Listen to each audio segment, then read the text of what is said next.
Tidak ada nabi yang dapat menolong umat kecuali Nabi Muhammad sallallahu alaihi wasallam. Tidak ada nabi yang dapat selalu memikirkan umat, hanya Nabi Allah sallallahu alaihi wasallam, Rasulullah sallallahu alaihi wasallam.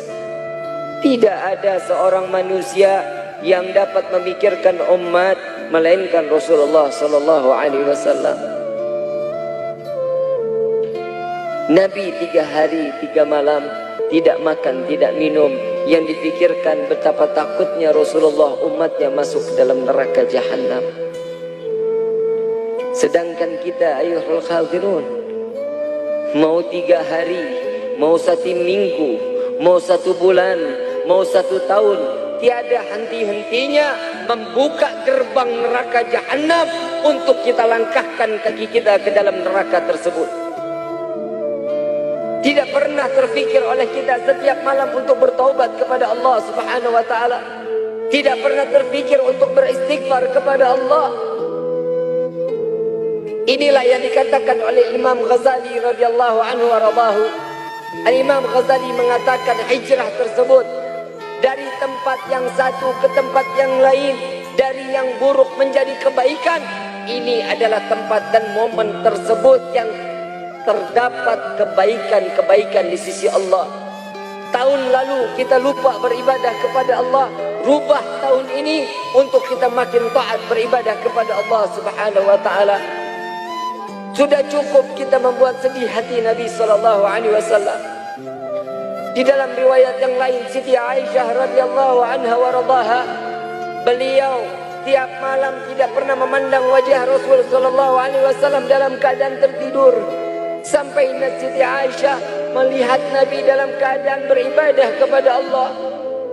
Siti Aisyah mendekati Nabi, bertanya kepada Nabi, "Ya Rasulullah, apa yang kau lakukan sehingga setiap malam aku tidak pernah memandangmu dalam keadaan tertidur atau terpejam matamu ya Rasulullah?"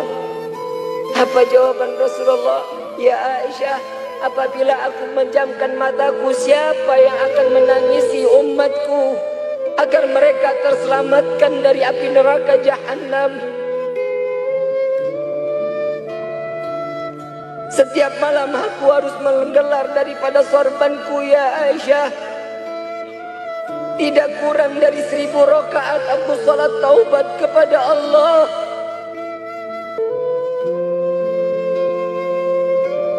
Aku khawatir tatkala umatku dia lupa saat dalam keadaan sakratul maut, dia lupa bertobat kepada Allah.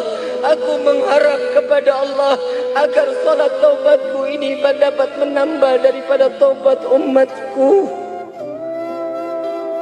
Setiap malam Nabi 1000 rakaat salat taubat untuk umatnya. Pernahkah kita berterima kasih kepada Sayyidina Muhammad? Pernahkah kita mengucapkan syukur kepada Allah bahwa kita diciptakan oleh Allah sebagai umat Nabi Muhammad? Jangan sampai apa yang dikatakan oleh Nabi, umatku di akhir zaman kelak, paginya dia beriman, malam dia kufur kepada Allah. Malamnya dia beriman, paginya dia kufur kepada Allah. Ya Allah, jauhkan kami daripada kekufuran. Ayuhal khadirun jamaah rahimakumullah. Perjuangan Nabi tidak terhenti sampai semasa hidupnya. Bahkan sampai meninggalnya Nabi SAW yang diingat adalah umat. Sudah pernah kita menjawab panggilan Rasulullah.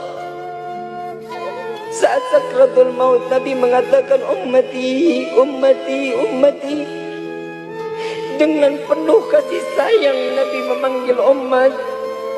Pernah kita menjawab labbaik ya Rasulullah, labbaik ya Rasulullah, labbaik ya Rasulullah. Tidak ada lisan lagi yang dapat menjawab dari perkataan Nabi Muhammad.